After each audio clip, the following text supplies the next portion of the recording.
ቅዳሜ ማታ ይጠጣሉ እሁድ ደግሞ ይጠመቃሉ እንደገና ሰኞ ሄደው ደግሞ ማክሰኞ ይጠመቃሉ ሄደው ሮብ ደግሞ ከእንደገና ፕሮቴስታንት እምነት ተቆነጻጽሎ ተከፋፍሎ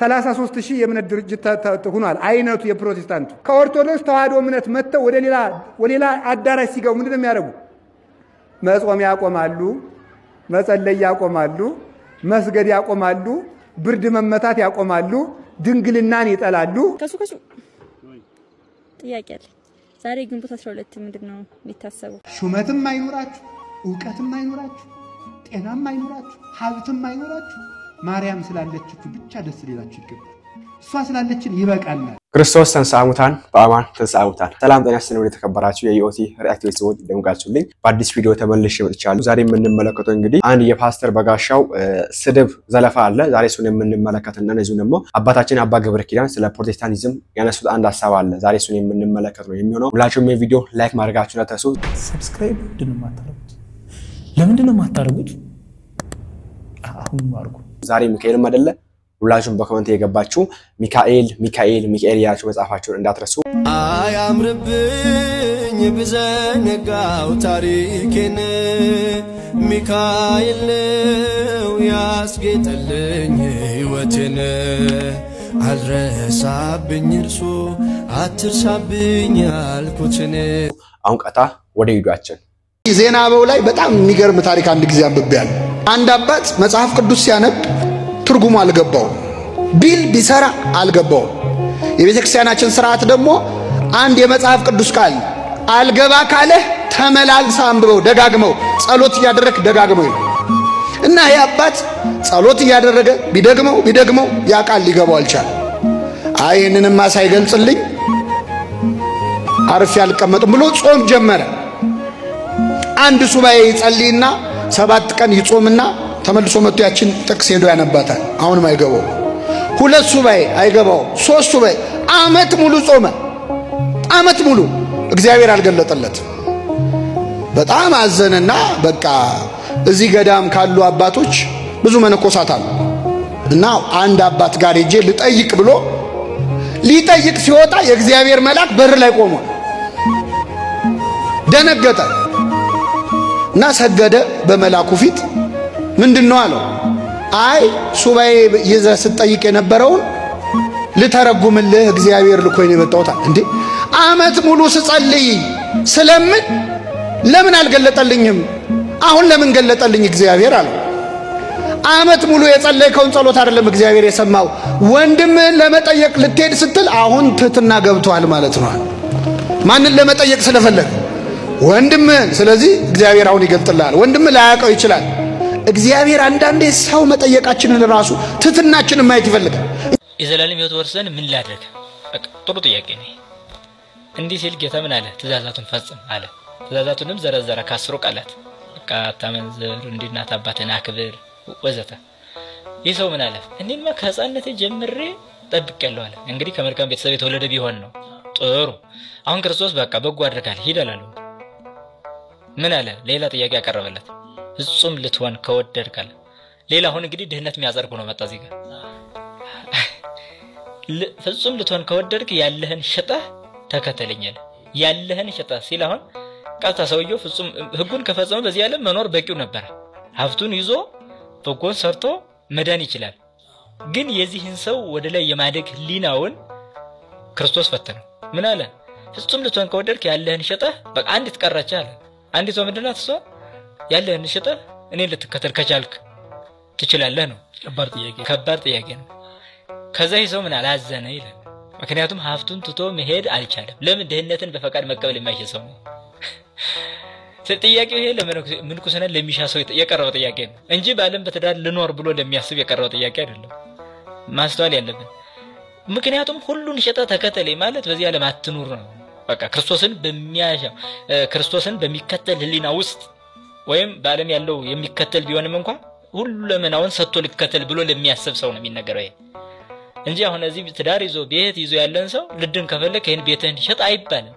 የለም ምክንያቱም በዚሁ በጋብቻ ኑሮ ክርስቶስን ማግኘት የሚችል መሆኑ ይታወቃል እዚህ ጋር ግን አንድ የተቀረች ማለት ፍጹም ልትሆን ከወደድክ ነው ፍጹም ማለት ክርስቲያናዊ ፍጹምነት የሚገኝበትና ክርስቲያን ሆኖ መኖር በጣም የተለያዩ ናቸው ክርስቲያናዊ ፍጹምነት ማለት ራስን መተው ነው ስለራስ የሚሆን ምንም አይነት ጉዳይ ላይ ኖር ይችላል ማለት ነው ስለዛ የምትከላከለው መከላከል የለም ስለራስ የምታስበው ሐሳብ አይኖርም ሁሉ መላህና አካል ተሰጣለው ማለት ነው ይሄን አባቶች መላቀቅ ብለው ይጠሩታል መላቀቅ ማለት ከዚህ ዓለም ብቻ አይደለም ከራስም ነው የምትላቀቀው ይሄ ፍጹምነት ነው ስለዚህ ይሄን ፍጹምነት የሚሻ ከሆነ ጥያቄው ቀረበለት ግን ወደቀ ምን አላዘነ ይላል ይሄ ሁሉ ሀብት ሽጬ እንዴት ብዬ ለድሃ ሰጠ አለ በዚህ ሰዓት ነው አይ ሀብታም ገንዘቡን ሰጥቶ ጽደቅ ቢሉት መጽደቅ አይችልም ስለዚህ ታዲያ ቤተክርስቲያናችን ይሄን ሐሳብ ምን አመጣች ልጆቿ ሰርተው ግን ለድሃ እየሰጡ እንዲጸድቁ አደረገች ማለት ነው እንጂ ሀብታም አትሆኑ አላለች ካልሆነማ መስጠት አይችሉም ስለዚህ ቤተክርስቲያን ላይ ሰጡ የሚለው ትምህርት በራሱ እኮ ያለን እንድንሆን የሚያሳይ ነው ከሌለን ልንሰጥ አንችልም ስለዚህ እንድንመጽውት የሚናገረው የመጽሐፍ ቅዱስ ክፍል በሙሉ እንዲኖረን የሚያስተምር ነው ከሌለን አንመጽውት እንድንዘክር ከተማር ለመዘከር ያለን መሆን ያስፈልጋል ያለን ለመሆን ደግሞ መስራት ያስፈልጋል ለመስራት ደግሞ ስንፍናን ማስወገድ ያስፈልጋል ስለዚህ ሰነፍሱ አይሰራም ካልሰራ አያገኝም ካላገኘ አይሰጥም ካልሰጠ አይጸድቅም ስለዚህ ሰነፍ ሆኖ ደሃ ሆኖ ከተገኘ ሰው መጽደቅ አይችልም ለዛ መጽሐፍ ቅዱሳዊ ነው ስንል ዝም ብለን አይደለም ማለት ነው ለምራዎችን ቃሎትን ያሰማልን ጸጋውን ያብዛልን እድሜና ጤና ያስጥልን ሰው መጠየቅን እንማር ማለት ፈልጋለሁ እንቀጥል ማተባችሁ ሳይላላ መከራውን ታግሳችሁ ጥያቄያችሁን እንደያዛችሁ ተመስገን ብላችሁ ኑሩ በምስጋና መካከል ይመጣና መላእክቱን ልኮ በበረከት ይሞላናል ክብርና ምስጋና ለስሙ ይሁን ለሚያመሰግኑት እግዚአብሔር ቅርብ ነው ክርስቲያን አመስጋኝ ነው የሚያመሰግነው ስላለው አይደለም አምላክ ስላለው ብቻ አንተ ስላለኝ ተመስገን የሚል ነው ክርስቲያን ስለዚህ የታማኙ እግዚአብሔር ልጆች ታግሰው ይኖራሉ ድል ያደርጋሉ የእግዚአብሔር ልጆች የመሆን ምልክቱ ይሄ ነው ከእግዚአብሔር ጋር መዋል ነው ባለ ድል የሚያደርገው ጠብቁት እግዚአብሔርን አንድ ቀን እግዚአብሔር ይመጣል ባዶነታችንን ሊሞላ ይመጣል ለብዙ ጥያቄዎቻችን መልስ ሊሰጥ ይመጣል እግዚአብሔር ይጎበኘናል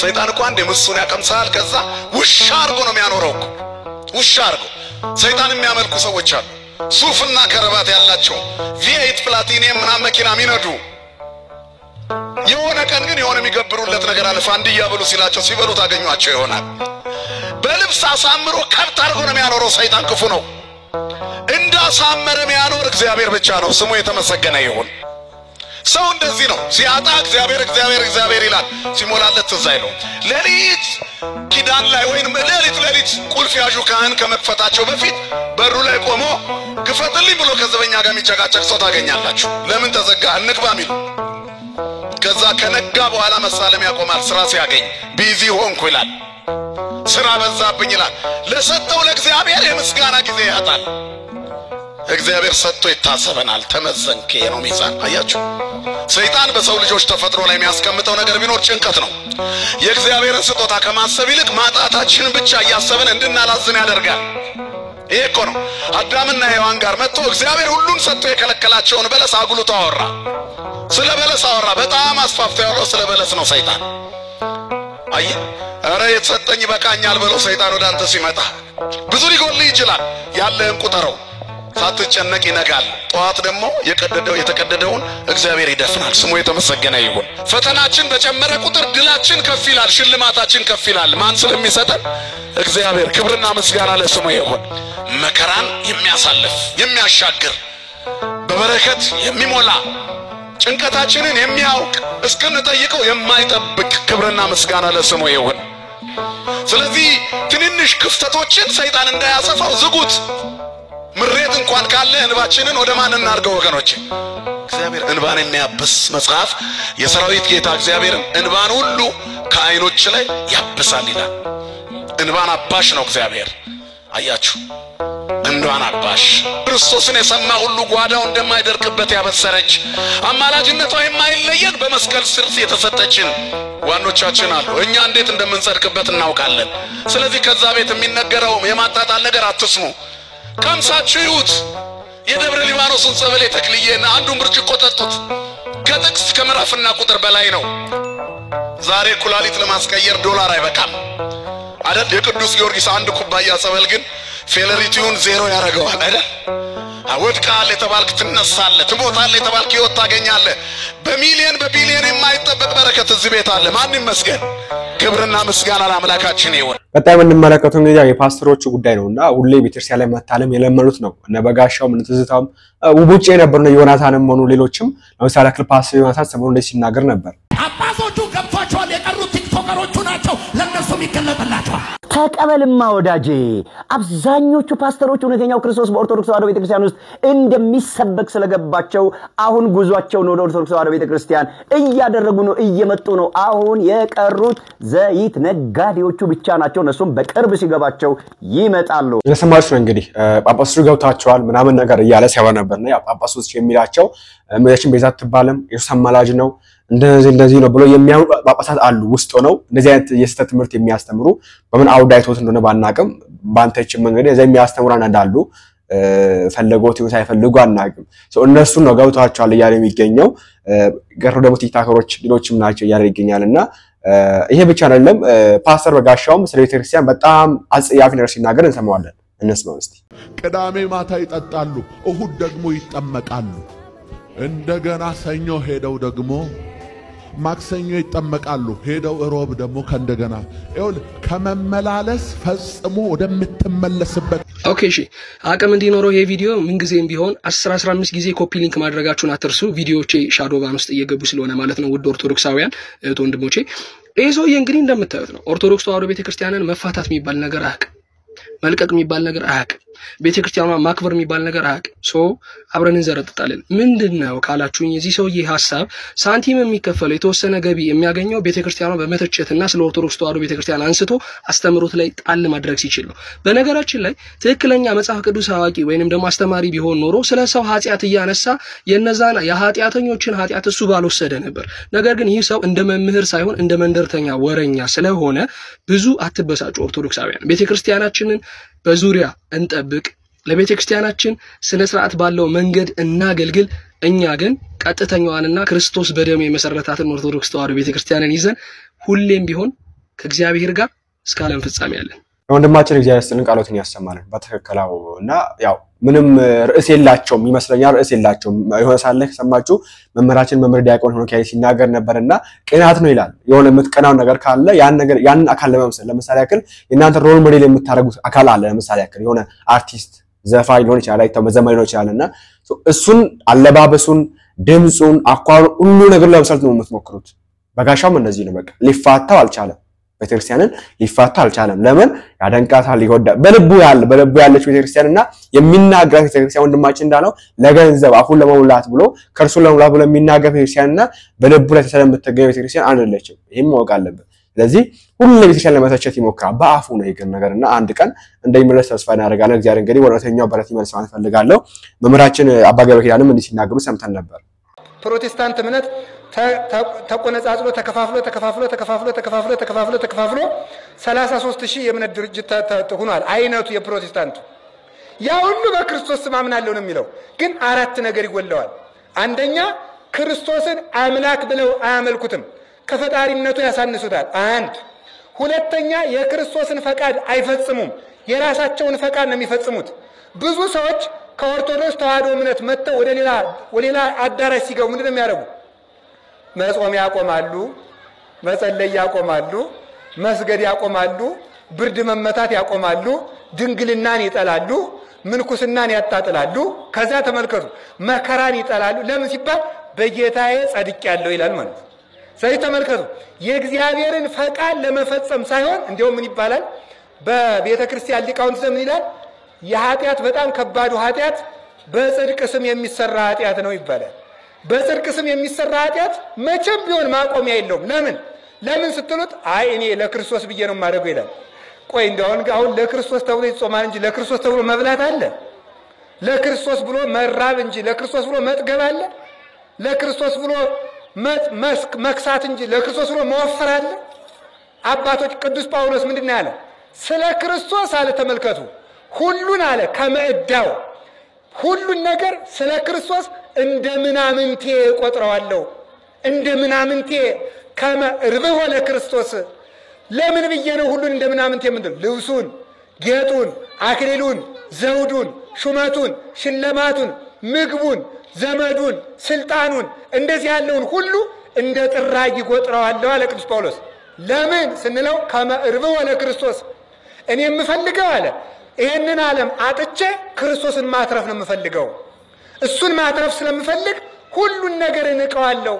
እንደ ጉድፍ እየሆንኩ እኖራለሁ፣ ተንቄ እኖራለሁ፣ ራሴን አጎሰቁላለሁ፣ ስጋዬን እጎስመዋለሁ እያለ ይናገራል። ስለዚህ ትክክለኛው ክርስትና ዓለምን አጥቶ ክርስቶስን ማትረፍ ነው። እስኪ በሉ ዓለምን አጥቶ በሉ። ማንም ማትረፍ ነው። ዛሬ ደግሞ ዓለም የምትመራው ምን ይመስላችኋል? ዓለም የዛሬ ሰው የሚመራበት ዓለምን አትርፎ ክርስቶስን ይከስራል ወይም ክርስቶስን ያጣል ማለት ነው። ለአባታችን አባ ገብረ ኪዳን ያሰማልን። በጋሻው ያለበት ሁኔታ ይሄ ነውና እግዚአብሔር አምላክ ወደ በረቱ ይመልሳል ፈልጋለሁ። ይናንተንም ማስተዋወቅ ኮሜንት ላይ አስቀምጡልን። ዛሬ ያው ሚካኤል እንደመሆኑ መጠን እስቲ ስለ ዛሬ የምናከብርበትን ምክንያት ተማምረን እንመለስ። ከሱ ጥያቄ አለ። ዛሬ ግንቦት 12 ምንድነው የሚታሰበው? ዛሬ ግንቦት 12 በጣም ብዙ ድርብርብ በዓል ነው የሚታሰበው።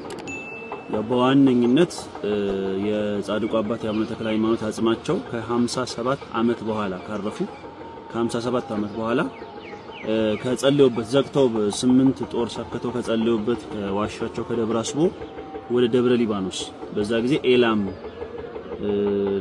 በምትባል ቦታ እዛው አሁን ዛሬ ደብረ ሊባኖስ ተነጸበ ቦታ ማለት ነው ባለች የእመቤታችን ቤተክርስቲያን መንበር ስር እንዲሆን የፈለሰበት ዕለት ነው። በ1305 አካባቢ አረፉ። 99 ዓመታቸው ጻድቁ አባታችን እንደገና ከ57 ዓመት በኋላ በራሳቸው በጻድቁ ትእዛዝ በአራተኛው ጨጌ በአባ ሕዝቅያስ ዘመን 12ቱም ደቀ መዛሙርቶቻቸው ተሰብስበው ከያሉበት ተጠራርተው ወደ ዋሻው ገብተው ገሉ እንደሚነግረን ማለት ነው እና 3 መስቀሎችን እንዳገኙ በበፍታ የተገነዘውን የጻድቁን አጽም እንደፈቱ ከዛ በኋላ በጣም በገድል ጽናት በጣም የተቀጠቀጠ ስለነበረ ወዲያው ፍርክስክስ እንዳለ ከዛን ተሸክመው በጣም መልካም መዓዛ የሚያውድ መልካም መዓዛ የብዙ ቀን መንገድ የሚሸት መልካም መዓዛ ወጥቷል ከመቃብሩ እና ይሄንን አጽም ማፍለስ ደግሞ ፍልሰት አጽም ነው የተለመደ ነው ከጥንት ከአዳም ዘመን ጀምሮ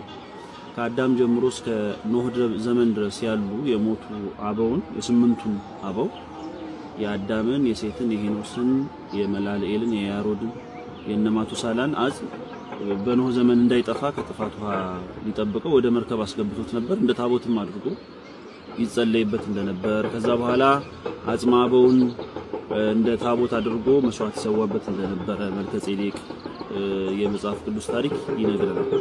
ለከምንም በላይ ደግሞ የጻድቃን አጽም እግዚአብሔር አጥንቶቻቸውን ይጠብቃል ተብሎ ትንቢት ስለተነገረ ማለት የጻድቃን መከራቸው ብዙ ነው።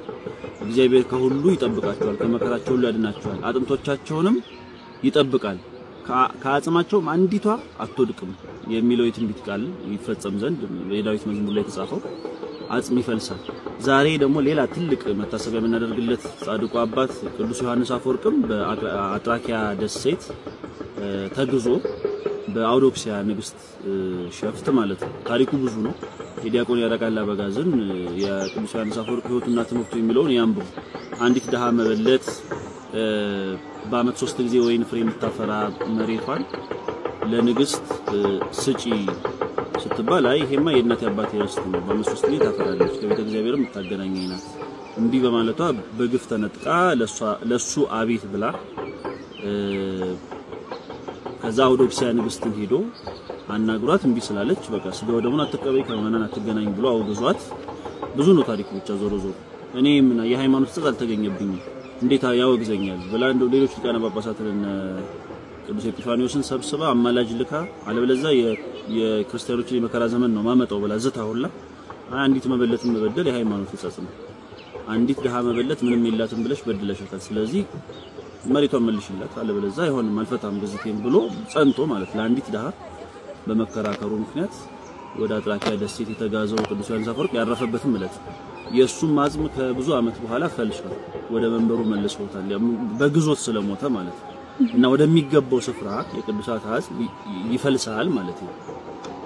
ሌሎችም የቅዱስ ጊዮርጊስ የሌሎች ስባራ አጽሙ ፍልሰታ አጽሙ እያለ የምናከብረውም የተከበረ ስለሆነ አጽማቸው ገባሬ ተአምርም በአቡነ ተክለ ሃይማኖት ፍልሰታ አጽሙ ጊዜ የተደረገው ተአምር በዝርዝሩ በገድላቸው ሰፍሯል።